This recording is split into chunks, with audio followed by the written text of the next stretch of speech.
Thank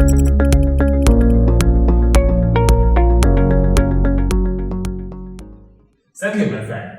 Porting is very exciting as it unveils countless possibilities and opportunities when our operating system works with a new device. Making all of that happen is not super complicated, however.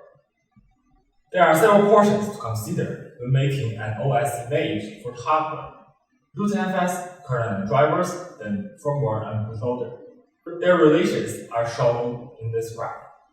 It's like a layer cake to some degree. rootfs in the top layer, kernel and driver in the middle layer, and firmware and bootloader in the bottom layer. Let's start with the top layer, the rootfs. rootfs is the least concerning part of the porting procedure. To keep the consistency of different platforms and targets, we should not change many things in rootfs. Leave some new configuration there, in most cases okay. Remove or add something existing, probably is a no-go. Kernel. Mainline kernel from distribution or upstream is preferred to minimize the maintaining burden. Meanwhile, the mainline kernel is probably not satisfying enough for booting the machine without modification for most new devices. It's a typical case and not much to complain about, in my opinion. Then we can turn to our Windows kernel source tree for help. It's the very case of Windows 5 that our kernel tree is from Starfire, the manufacturer. Dealing with the Windows kernel tree means there can be some Windows-specific configs and document changes and other things only people in the Windows own communities and chatting groups know how to do. It can be somewhat social intensive, but don't hesitate to ask until you get the necessary information. It's typical that no available open source drivers or code can make a part work, like the Imagination GPU on Version 5.2. Forget that for now and do as much as you can. Give some time for our lovely community to figure that out.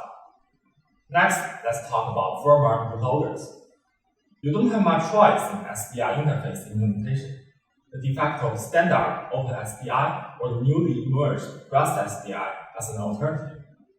For bootloaders, you have U-boot and EDK2. The former is common in the embedded world, the latter is likely seen on full-fledged workstations and servers. For U-boot, you may need to take care of the environment variables where the booting parameters and methods are defined. Add variables through uenv.text if required. Like the kernel case, we often need to turn to the Windows forks facing a more unclear upstream schedule, and so on. On Version 5.2, both the U-boot and openSPI we utilize are from Starfire, as the mainline effort is still ongoing at the moment. Finally, collaborating with the community can boost our porting efforts as well. For example, when we need extra changes or patches during the bring-up, other than vendors can help. On Version 5.2, while open sourcing our ongoing work, we also closely track the community progress and adopt several patches from the Star64 repository, authored by Esmer Zheng. Many thanks to her and everyone involved in making the community a better place.